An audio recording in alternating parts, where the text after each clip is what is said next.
अगर आप किसी प्लेन में बैठे हो, पूरा सफ़र आपका खुशगवार गुजरा हो और लैंडिंग के वक्त आपके प्लेन का पायलट मे डे की घोषणा कर दे, तो समझ लो आपकी और आपके साथ बाकी के यात्रियों की ज़िंदगी अब पूरी तरह से उस प्लेन के पायलट के हाथ में है। ऐसी ही कुछ घटना 18 अगस्त सन 2015 की सुबह दोहा से कोचीन आ रहे 150 यात्रियों के साथ हुई थी, जिसके बारे में अजय देवगन, अमिताभ बच्चन और कैरी मिनाटी रनवे 34 नाम की फिल्म लेकर आ रहे हैं।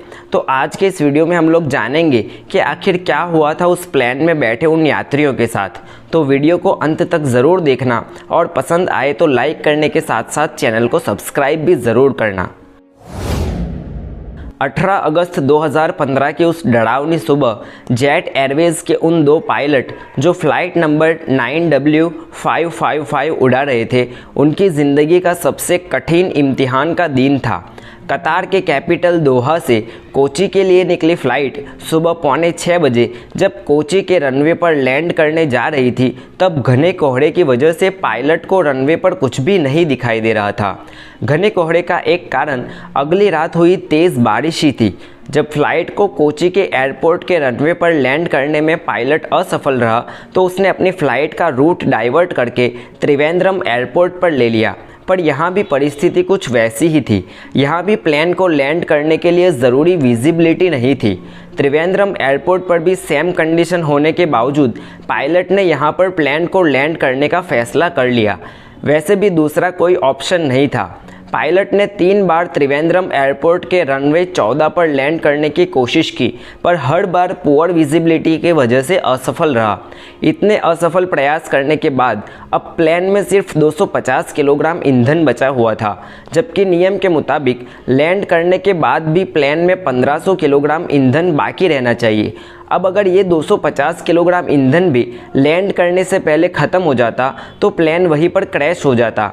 पायलट ने ATC यानी एयर ट्रैफिक कंट्रोल को अपनी सिचुएशन के बारे में बताया, पर इस हालात में ATC भी कुछ नहीं कर सकता था। आखिरकार पायलट ने ATC को गुड बाय कहा और मे डे का कॉल लिया, जिसको सुनकर ATC के कर्मचारी भी चौंक गए।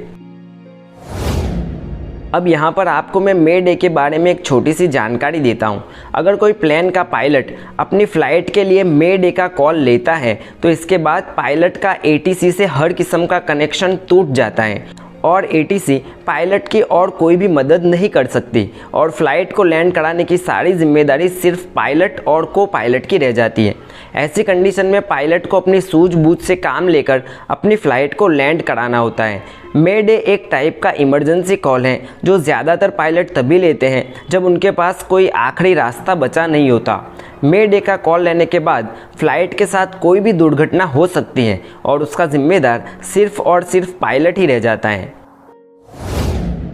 फ्लाइट 9W555 अब हवा में ही मंडरा रही थी। पायलट के मे डे कॉल के बाद ATC ने एयरपोर्ट पर इमरजेंसी डिक्लेयर कर दी। एयरपोर्ट पर एम्बुलेंस को तैनात किया गया, शहर के फायर ब्रिगेड को भी अलर्ट कर दिया गया और साथ साथ हॉस्पिटल को भी तैयार रहने की सूचना दी गई। पायलट ने जब चौथी बार लैंडिंग की कोशिश की, ये शायद आखिरी कोशिश थी, क्योंकि उस लैंडिंग के बाद प्लेन में बचा फ्यूल भी अब ख़त्म होने वाला था। 150 यात्री और प्लेन के क्रू मेंबर्स की ज़िंदगी को हाथ में लेकर पायलट ने आखिरकार फ्लाइट को उसी रनवे पर सफलतापूर्वक लैंड कर दिया।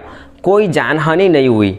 इस लैंडिंग के बाद दोनों पायलट को बहुत पब्लिसिटी मिली। अगले दिन के अखबारों में उन्हें हीरो की तरह पेश किया गया, जबकि एविएशन मिनिस्ट्री की तरफ से दोनों पर इंक्वायरी बिठाई गई और दोनों को अपनी पोस्ट से हटा दिया गया। इस पूरी घटना को लेकर कुछ सवाल आज तक बने हुए हैं, जैसे कि पायलट ने मे डे का कॉल दूसरे यानी त्रिवेंद्रम एयरपोर्ट पर ही क्यों लिया, जबकि यही कॉल वो कोची एयरपोर्ट पर भी ले सकता था। प्लेन में पर्याप्त मात्रा में ईंधन क्यों नहीं था, जबकि इंटरनेशनल सेफ्टी स्टैंडर्ड्स के अनुसार लैंड करने के बाद भी प्लेन के अंदर कम से कम 1500 किलोग्राम फ्यूल बचना चाहिए।